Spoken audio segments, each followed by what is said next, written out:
Yo, what's up? Switch na ano? So, wala, ate. So yun mga welder, meron tayo dito dinalang Honda Wave 125. Papaanda rin natin dahil ito ay naka-stack na ng taon na, mga welder, na taon. Yan o. Kita nyo naman, napakalikabok. At susubukan natin paanda rin. Walang susi. Yan o, walang susi. Pero nabubuksan ng U-box. Papaanda rin natin. Tingnan nyo naman ang mga kalawang, grabe. Napakatindi. Ala, ay tatanggalin muna natin tong mga toe screw para makita natin kung tatakba siya. Ang titigas naman. So pag ganito katigas, mahirapan tayong baklasin yung karburador, ang ating pupunteryahin, ano, mga welder. So yun, tayo ay welder, mekaniko pa. So alright, eto dito natin subukang baklasin. Eto muna, titingnan natin kung kaya natin. At para makita natin kung matigas yun, lumambot. So, natanggal natin, ha?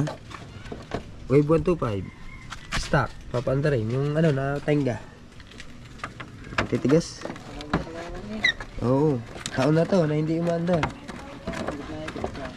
Naikot pa, napapadyakan pa naman eh. Oh, bagong refresh naman to, bago mapa-stock.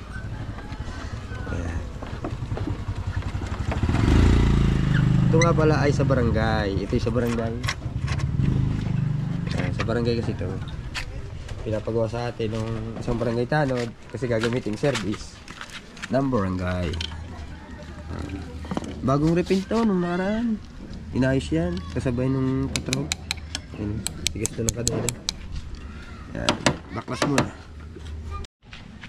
At eto na nga po, nabuksan na natin ang lagayan ng gasolina. Titingnan natin kung may lalabas na gasolina, kung may natitira pa sa haba na ng panahon na itong tinagal-tagal na nito. Tingnan natin kung mayroon pang lalabas. At pamihado, ito ay napakatigas na ng hose. Hindi na natin kayang itulak. Lalabas natin yung hose niya para matingnan natin kung may lalabas na gas. Pero may dinala naman yung nagpapagawa na gasolina na bago. Unleaded nga pala yung daladala niya. Kulay green kasi. Ang hirap naman tanggalin ng hose na to kasi isang kamay yung gumagana sa atin. Hawak kasi natin yung ating camera. Ala talaga namang napakahirap. Tingnan nyo naman oh, ang sitwasyon na yan ay tumutulo pa yung lumang gas. Makakalas kaya natin yung mga screw nya. Sana makalas natin para ma-overhaul natin yung ano. Mamaya na po ulit pag natanggal na natin kasi hindi natin kayang tanggalin, ay isa lang kamay ang ating gamit. So mamaya po. At heto na nga, tinanggal natin yung hose. Wala naman tumulong gasolina, tingnan nyo. Natanggal na natin. So ito, binabaklas natin yung tornilyo dun sa karburador para naman malaman natin kung talagang overhaul pa itong karburador na to. Para bang kabilis ko magsalita ngayon, pero ang bagal ko naman magkalas ng tornilyo. So shoutout nga pala sa ating mga viewers na laging nanonood. So salamat po sa patuloy na panonood nyo sa ating vlog. Yan welder, may air cleaner pa, stock na to. Ito yung isang tornilyo, kukuhanin natin yung pangalawa. Alanganin kasi ang tirada ng ating bida. Yan, sana'y matanggal ng hindi nag-aaberya. Kasi kung tulad na naman ito, gipit na naman nating tirada. Kakalasin naman natin uli ang karburador para makita kung ano talaga ang naging aberya. Shoutout nga pala sa aking bibig ngayon na parang dumadalas at bumibilis habang ako'y nagkakalas ng pyesa. Alright, pasensya na kayo ha. So yan, alright mga welder, kakalasin ko muna at talagang hindi ko kayang mahawakan na mag-isa. So ayun mga welder, napaluwag na natin ng konti at bahagya ang kanyang tornilyo. Dito pala sa kabila banda ay maluwag. Gumagalaw naman siya. Ito nga pala ang tirada nating mga welder mechanic ang tawag dito sa atin, no? Welder mechanic, si Kuyang Welder TV. Yan. So marunong din tayo sa pagmimekaniko tulad ng mga motorsiklo, etc. ang kaya natin gawin at binibira.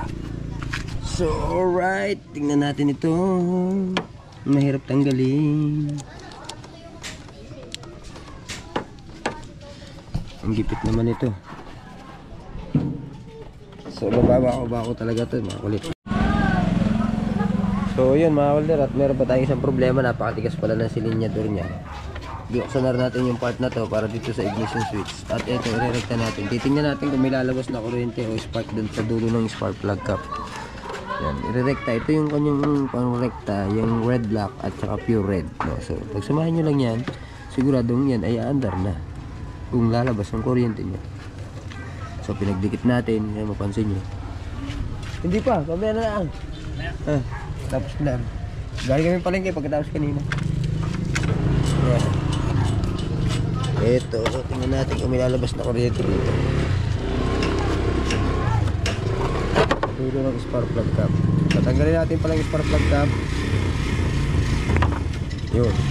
Tatapat natin dito sa carburetor.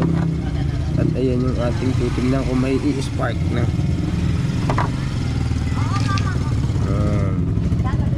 Hirap. Mahirap palabasin ang kuryente pagkat siya ay wala naghahawak.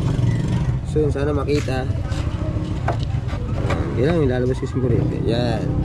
So kita nyo na. Padyakan natin, gamitin natin ang kamay natin para rekta. Yun.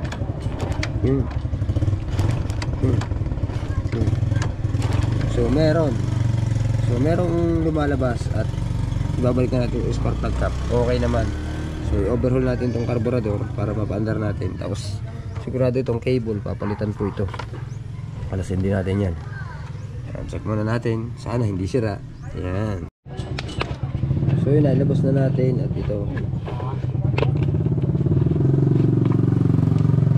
lalagyan na natin gasolina. Tingnan natin. So, kasi ito pala yung kumapit. Kailangan lang natin linisin ang gasoline. So yan, ito na yung carburetor. Titingnan natin yung ilalim. Lagyan din natin ng gas, pero bubuksan natin yung ilalim niya.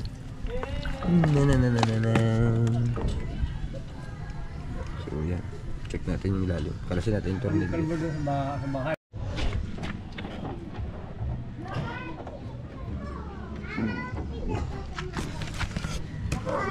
So yung mga kandar, lagyan natin ng gasolina. Ayan o.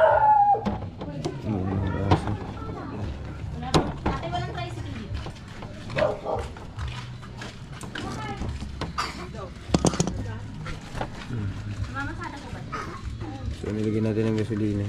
Ayan.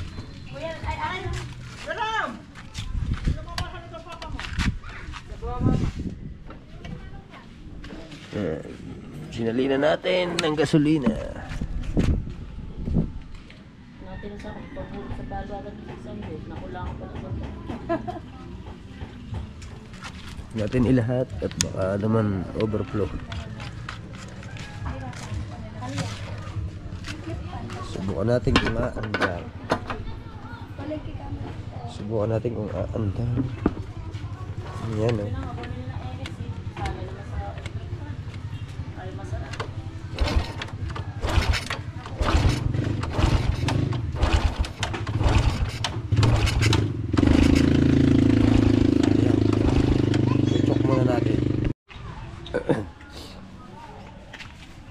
So ayan o, pagpapatuloy natin ang paggagawa natin ito. Pagod na tayo kasi sipa. Kailangan talagang i-overhaul yung kanyang carburetor kasi hindi mo natin binuksan. Sinubukan lang natin pero aandar siya, no? So tingnan natin na bakasin yan.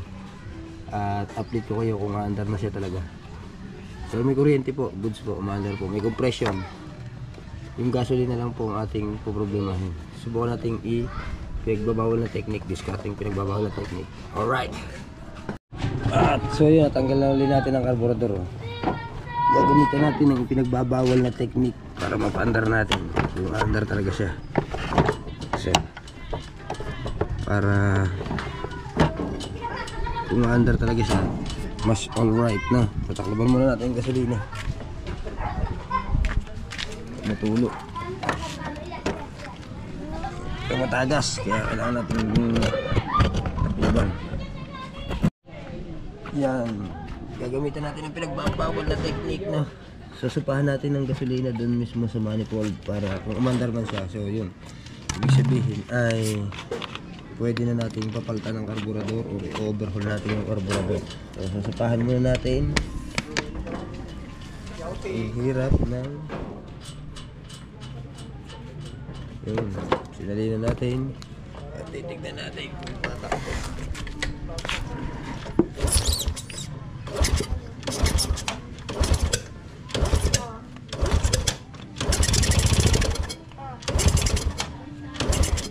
Maandar ka.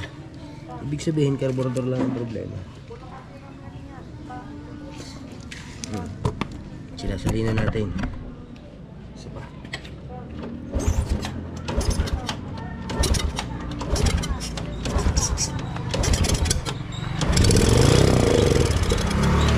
Ayun, maganda. Ibig sabihin ang problema niya is carburetor, mga welder. Papapalitan na lang natin ang carburetor sa may-ari at para magamit na. Alright, hanggang dito na lang muna. Alright, carburetor ang problema. Sira.